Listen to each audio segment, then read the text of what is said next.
Inovasinya mengeluarkan segala kekuatannya. Alhamdulillah di Kalimantan Timur kita walaupun di garis perlewatan antara Balikpapan dengan Pasir kita bisa menekan saat itu ya, saat itu.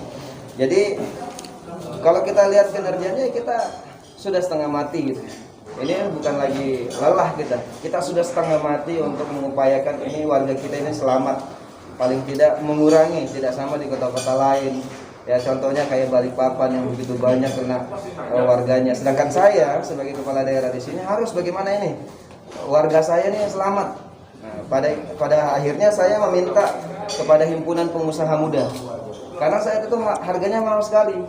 Kayak chamber ini itu harganya bisa 46 juta. Anggaran kami terbatas. Anggaran bukan dari APBN. Anggaran bukan dari pemerintah pusat. Anggaran yang dipotong dari anggaran kita yang harusnya kita membangun jalan, memberikan infrastruktur yang baik kepada masyarakat itu terhambat dengan apa? Dengan kondisi yang melanda di seluruh dunia. Pada akhirnya saat itu kita dengan keadaan panik dan keadaan yang berpikir harus cepat menangani keadaan ini, maka kita adakan semuanya. Tapi di satu sisi, dan waktu itu juga sudah turun Kepres ya, Kepres tentang keadaan darurat, kondisi luar biasa. Kepres turun, Pergub turun, Perbuk turun. Jadi keadaan ini adalah keadaan genting yang harus kita bersama-sama bergotong royong untuk supaya kita tidak seperti negara-negara lain. Contohnya, alhamdulillah dengan keadaan yang seperti ini, kita bisa lebih baik daripada Malaysia. Indonesia bisa bertahan lebih baik daripada Malaysia. Kita harus bersyukur. Tapi di sisi lain, karena saya ini pejabat politik, saya harus memikirkan keamanan diri saya juga. Jangan sampai dengan niatan baik ini ternyata Kepres ini tidak berlaku, Pergub ini tidak berlaku, Perbub saya pun tidak berlaku.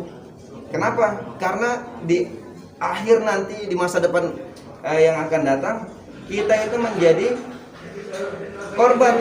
Korban tentang apa? Tentang apa yang kita lakukan ini, keselamatan umat manusia ini ternyata menjadi masalah. Padahal saat itu harga-harga yang sudah dibantu oleh himpunan pengusaha muda juga ini kan produk anak Indonesia ya. Chamber mobil itu adalah chamber yang untuk karena kita itu ada di Trans, jadi dari Samboja ke Sepaku tembus di Tengin Baru itu melewati orang Pasir itu melewati Babulu, Waru sampai Penajam. Begitu juga Balikpapan lewat lagi masuk ke situ.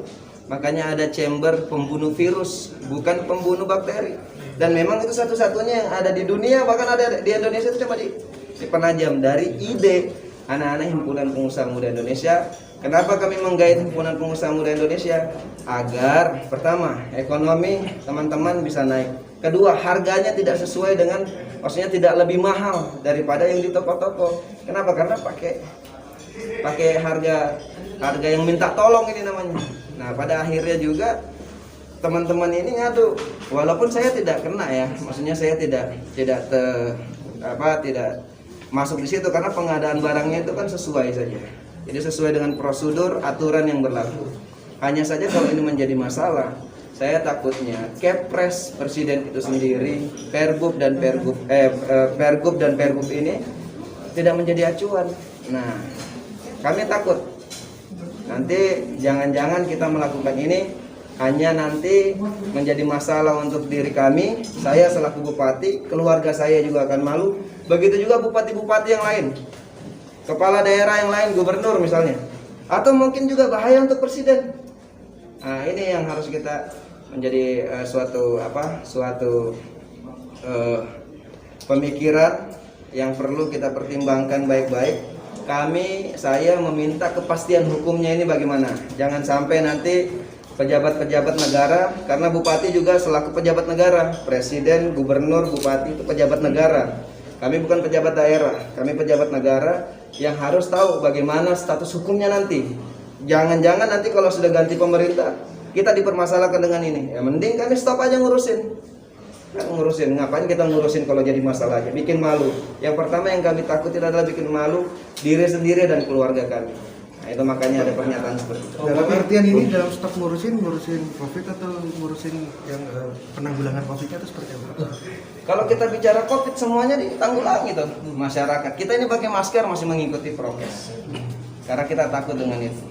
Ya, tapi kalau misalnya kita mau belikan misalnya PCR, ya, memberikan gratis untuk anak-anak, karena di Penajam alhamdulillah ini semuanya gratis. Anak-anak sekolah yang mau sekolah ke luar daerah itu PCR-nya gratis. Ini untuk siapa?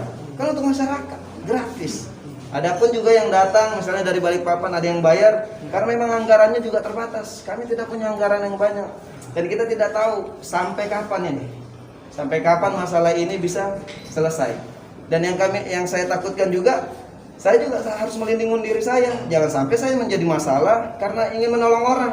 Nah, ini kepastian hukum dalam penanganan ini, penanggulangan untuk umat itu bagaimana. Jadi mudahan Bapak Presiden bisa mendengar dan melihat, karena banyak sekali para pejabat, saya juga selaku Ketua Umum Aspeksindo yang membawahi lebih daripada 300 kepala daerah di Indonesia. Ini kami konsultasi, ini bagaimana, jangan sampai nanti di 2024 begitu kami mau pilkada, apa yang kita lakukan ini menjadi masalah semua. Terima kasih. Pak, soal diperiksa itu diperiksa siapa, Pak? Oh, jadi diperiksa itu pertama satu, kalian kan nama media nih, ada laporan dari diri ini masuk ke kejaksaan, ke kepolisian, itu nggak ada masalah. Menurut saya itu adalah hak demokrasi kita. Tapi masalahnya ketika Kepres selaku dengan keadaan darurat itu juga menjadi masalah, ini yang bahaya sekali, bro. Kalau arus politik saya itu biasa saja lah ya. Tapi bahayanya itu nanti ketika kita terlalu dipolitisasi. Jadi seakan-akan kita ini berbuat yang sudah kita buat untuk masyarakat dengan ikhlas ini, seakan-akan digiring ke arah yang tidak baik. Walaupun ini fitnah, tapi kan kita harus klarifikasi. Jangan sampai ini terlalu, karena sudah hampir 1 tahun saya diam-diamin ini. Bahkan kemarin yang meledaknya saya, begitu pandangan umum di paripurna. Loh, terus kita ngapain selama ini kerja? Kalau cuma hanya menjadi cibiran dan tidak ada apresiasi, saya sih nggak ada masalah. Karena saya yakin masyarakat juga bisa melihat bagaimana kinerja kami sebagai kepala daerah di Penajam Pasir Utara. Nah, mudahan ini menjadi berkat. Cuma ini adalah bagian daripada protes saya kepada apakah itu dari teman-teman kami yang ada di Penajam Pasir Utara, ataupun yang ada di provinsi, ataupun yang ada di pusat. Karena ini menjadi hal yang sangat sensitif. Penanganan ini belum selesai, kita tidak tahu kapan. Tapi kalau misalnya kita sendiri yang menangani ini dengan lelah, setengah mati kita mengerjakan ini, baru cuma ujung-ujungnya menjadi masalah, ya ngapain? Izin Pak Bupati, kesimpulan yang beredar di masyarakat, terutama yang memperhatikan masalah yang viral ini Pak, ya, bahwa Bupati PPU menyerah ngurus COVID, jawabannya gimana Pak? Saya tidak nyerah urus COVID. Siapa yang nyerah urus COVID? Saya tidak nyerah. Saya nggak mau ngurusin. Kenapa kita mau ngurusin lagi? Kecuali kita mempunyai alas hukum yang kuat. Apakah ini menjadi masalah atau tidak? Jangan sampai nanti harga yang dulu yang tidak sesuai dengan harga saat itu ya, di 2020 itu di bulan 3, 4, 5, 6 itu 7 sampai bulan 8 kalau nggak salah, itu harga itu kan tidak jelas itu. Seakan-akan seperti krisis moneter.